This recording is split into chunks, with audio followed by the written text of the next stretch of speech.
ও সমবেদনা জানাচ্ছি।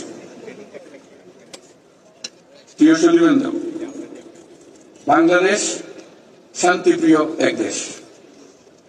প্রতিবেশী সহ সকল রাষ্ট্রের সাথে বন্ধুত্বপূর্ণ ও শ্রদ্ধাশীল সহযোগিতার মাধ্যমে সহাবস্থানই আমাদের মূল লক্ষ্য।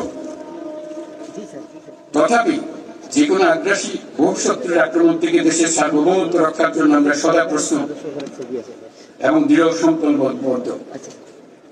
সে লক্ষ্যে উন্নত বিশ্বের সঙ্গে তাল মিলিয়ে আমাদের সেনা, নৌ বিমান বাহিনী পুনর্গঠন, সশস্ত্র বাহিনীর সদস্যদের উন্নত প্রশিক্ষণ ও বাহিনী সমূহকে আধুনিক প্রযুক্তির সংযুক্তির প্রয়াস অব্যাহত রয়েছে।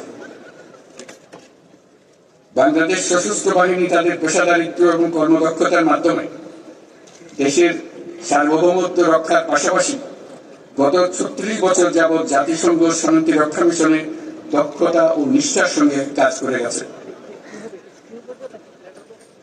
শান্তি ও নিরাপত্তা বজায় রাখার প্রচেষ্টায় বাংলাদেশ আজ একটি দায়িত্বশীল ও নির্ভরযোগ্য নাম। জাতিসংঘে আমাদের শান্তিরক্ষীরা 43টি দেশে 63টা ইউএন মিশন সফলতার সঙ্গে সম্পন্ন করেছে। বর্তমানে 12টি মিশনে আমাদের শান্তিরক্ষীরা নিয়োজিত আছে। বিশেষভাবে উল্লেখ্য যে বাংলাদেশ বর্তমানে অন্যতম বৃহৎ নারী শান্তিরক্ষী প্রেরণকারী দেশ হিসেবে বিশ্বে পরিচয় লাভ করেছে। আমরা তাদের জন্য একটা জোরে হাততালি দিই।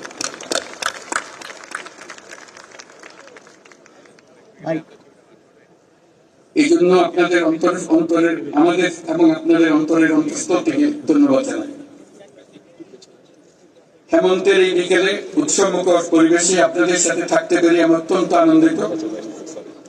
আপনাদের উপস্থিতি আজকের এই মহতী অনুষ্ঠানকে প্রাণবন্ত মহিমান্বিত করেছে। আপনাদের উপস্থিতি আজকের এই মহতী অনুষ্ঠানকে প্রাণবন্ত করেছে। সশস্ত্র বাহিনীর পক্ষ থেকে আপনাদের সকলকে জানাই আন্তরিক ধন্যবাদ। পরিশেষে সশস্ত্র বাহিনীর সকল সদস্য এবং তাদের পরিবারবর্গের সুখ, শান্তি ও কল্যাণ কামনা করছি।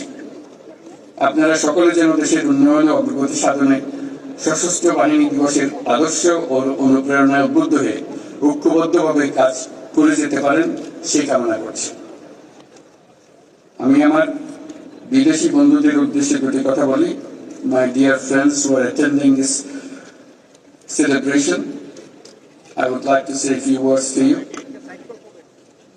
I take the privilege to thank the excellencies and distinguished guests from our friendly countries for joining us to celebrate our Armed Forces Day.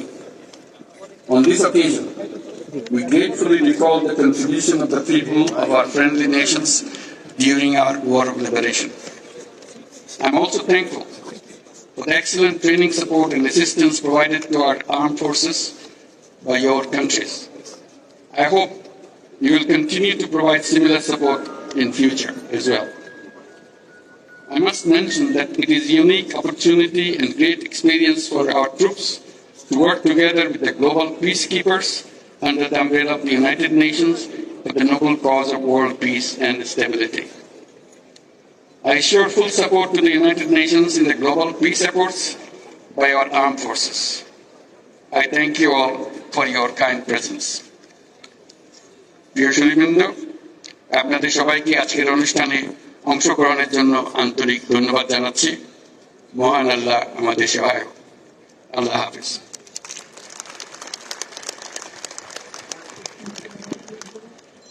ধন্যবাদ মাননীয় প্রধান উপদেষ্টা। Thank you, Honorable Chief Advisor. এখন আমন্ত্রিত অতিথিদের চা চক্রে অংশগ্রহণের জন্য বিনীতভাবে অনুরোধ করছি। Now, we would like to request our invited guests to join us in the light refreshment. বের হয়ে যাচ্ছেন এবং তিনি আমরা দেখতে পাচ্ছি তিনি মূল মঞ্চ থেকে কথা বলে বের হয়ে যাচ্ছেন। এর আগে তিনি এখানে বেশ কিছু ইস্যুতে কথা বলছেন। তিনিও যেটি ইস্যুতে বলছেন তিনি যখন বের হয়ে যাচ্ছেন তার দুপাশে তার বের হওয়ার যে পথটি রয়েছে তার দুপাশ দিয়ে আসলে বিভিন্ন গুরুত্বপূর্ণ ব্যক্তিরা দুই পাশে দাঁড়িয়ে আছেন এবং তার সঙ্গে কুশল বিনিময় করছেন। তিনিও খোঁজ খবর নিচ্ছেন ডক্টর ইউনূস। এই মুহূর্তে আমরা দেখতে পাচ্ছি সামরিক বাহিনীর কর্মকর্তা, সাবেক এবং বর্তমান সহ রাষ্ট্রের আরো গুরুত্বপূর্ণ ব্যক্তিরা আসলে তার সঙ্গে কুশল বিনিময় করছেন, অভ্যর্থনা জানাচ্ছেন এবং সেখানে তারা সবাই আসলে কথা বলছেন আমরা দেখতে পাচ্ছি। তিনি তার আগে ডক্টর মোহাম্মদ ইউনূস আসার পরই তিনি বেগম খালেদা জিয়া উপদেষ্টা তার কাছে চলে গিয়েছেন এবং তিনি তাকে অভ্যর্থনা জানিয়েছেন যোগদানের জন্য এবং তার খোঁজ খবর নিয়েছেন, তার সঙ্গে তিনি কুশল বিনিময় করেছেন। এরপরে তিনি এসে আজকের প্রোগ্রামের যে মূল মঞ্চ তিনি সেখানে আজকের অনুষ্ঠানে বক্তব্য রেখেছেন। তার বক্তব্য শেষে স্থল ত্যাগ করছেন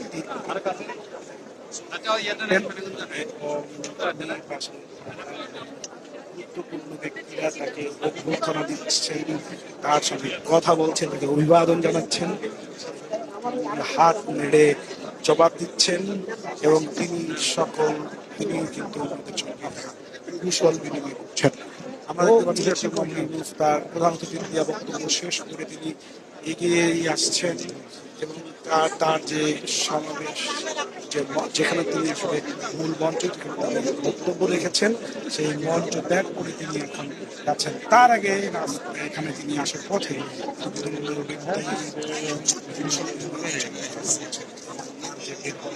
রয়েছে সেই পথের দুপাশে সাবেক বর্তমান সেনাবাহিনী কর্মকর্তা ছাড়াও রাষ্ট্রের বিভিন্ন গুরুত্বপূর্ণ ব্যক্তিরা রয়েছেন এবং ডক্টর মোহাম্মদ ইউনূস তিনি সবার সঙ্গে হাসি নিয়ে কথা বলছেন, কুশল বিনিময় করছেন এবং বাকিরা যারা আছেন তারা তার সঙ্গে হাত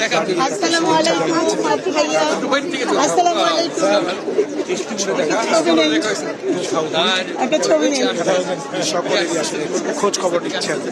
আমরা সবাই দেখা করবো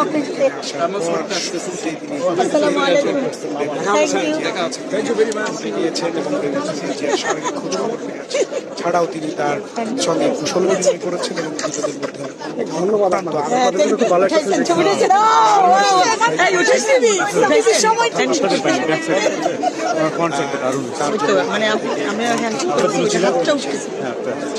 মধ্যে আজকে উঠাইছে। Thank you. আমাদের ছবি সশস্ত্র বাহিনীকে আসতে দেওয়া হয়নি।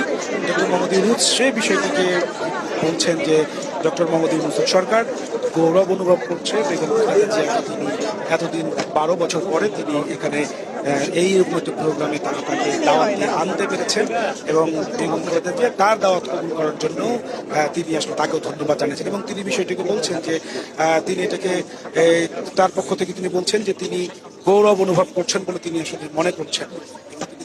তিনি একটা বিষয় স্পষ্ট করেছেন যে বলছেন দীর্ঘদিন বেগম খালেদা জিয়া যেহেতু এখানে আসতে পারেনি তারা তাকে আনতে পেরেছেন এই প্রোগ্রামে, এই জন্য ডক্টর মোহাম্মদ ইউনূস একদিকে যেমন নিজেকে সৌভাগ্যবান বলছেন, অন্যদিকে তিনি নিজেকে গৌরব অনুভব করছেন। সেটা কিন্তু তিনি তার প্রধান অতিথির যে বক্তব্য তিনি সেখানে বলেছেন। এর পাশাপাশি তিনি মুক্তিযুদ্ধে সশস্ত্র বাহিনীর অবদান স্বীকার করে বলছেন যে তারা জাতীয় হিরো এবং তারা তাদের নাম স্মরণাক্ষরে লেখা থাকবে সশস্ত্র বাহিনীকে বলছেন আমাদের আস্থার প্রতীক এবং বিভিন্ন যখনই জাতীয় দুর্যোগ দুর্বিপাক তৈরি হয়েছে তখনই সেনাবাহিনী মানুষের পাশে দাঁড়িয়েছে, ঝাঁপিয়ে পড়েছে এবং মানুষকে তারা হচ্ছে উদ্ধার করেছে, মানুষের সেনাবাহিনীর পাশে ছিল।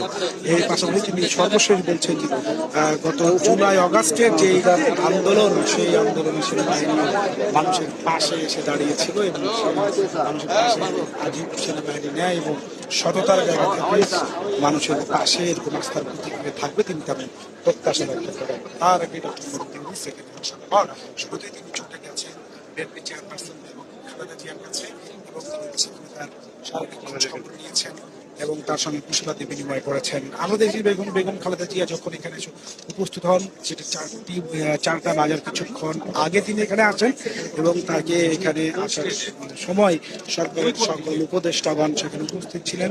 বিএনপি মহাসচিব ফখরুল ইসলাম আলমগীরের নেতৃত্বে বিএনপি তাকে স্বাগত জানিয়েছে এবং বেগম খালেদা জিয়াকে যে জায়গায় আসলে তার যে আসন তিনি এখানে বসেছেন সেখানটি ঘিরে আসলে এখন মানুষের ভিড় রয়েছে, বিভিন্ন শ্রেণী পেশার মানুষ, রাষ্ট্রের গুরুত্বপূর্ণ ব্যক্তি